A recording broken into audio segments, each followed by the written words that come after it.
তীব্র গরমের মধ্যে নিম্নচাপের মাধ্যমে হওয়া বৃষ্টির কারণে একটু সময়ের জন্য ঠান্ডা বাতাস এবং স্বস্তির নিঃশ্বাস এনে দিয়েছে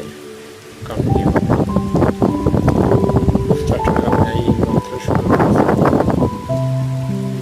মোটামুটি বাতাস সহ বেশ কিছুটা জোরে বৃষ্টি, তবে খুব অল্প সময়ের জন্য,